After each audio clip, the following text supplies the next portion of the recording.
Vamos resolver o exercício número 5 da prova de ensaio de matemática de 2025 do nono ano. A figura 1 é uma fotografia de uma forma utilizada no fabrico de pastéis de nata. E na figura 2 temos representado um modelo geométrico dessa forma, que é um tronco de um cone. Relativamente ao modelo representado na figura 2 e fixado numa unidade de medida, sabe-se que, para um certo número real x, que x está entre 0 e 2. Agora, olhando para a nossa figura, na figura 2, nós temos dois cones. Temos um cone grande e um cone pequeno.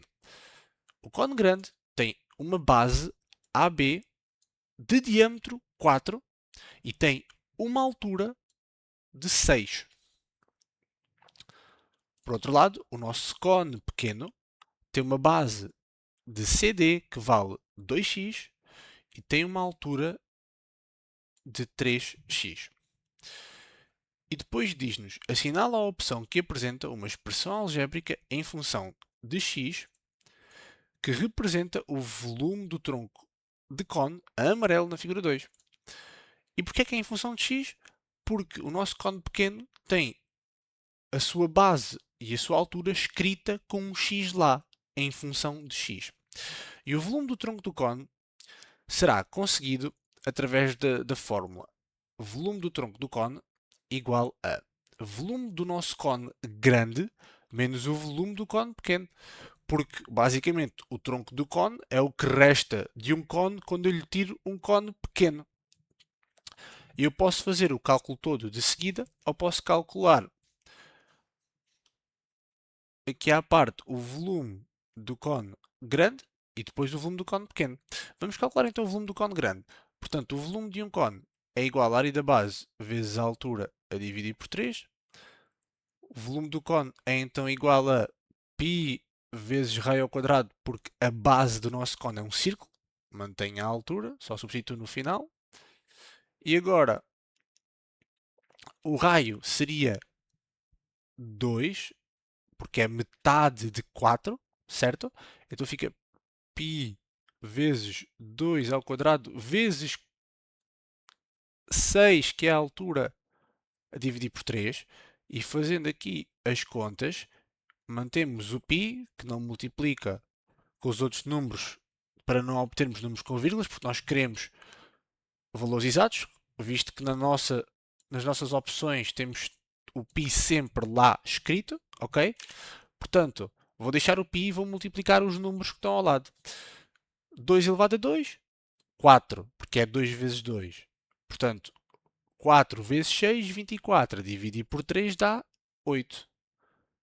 Então, π vezes 8, que é 8π. Ok? O volume do cone pequeno, por outro lado, vai ter a mesma fórmula, não é? Área da base vezes a altura a dividir por 3.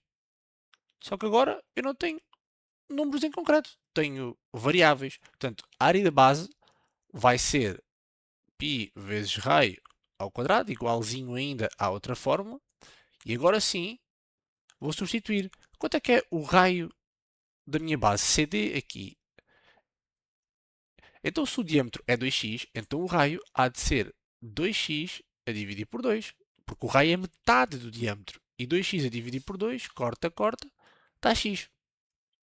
Então, fico com qualquer coisa como π vezes x ao quadrado vezes a altura, que é 3x a dividir por 3. Continuo a escrever, volume do cone pequeno, e agora π vezes x quadrado com 3x,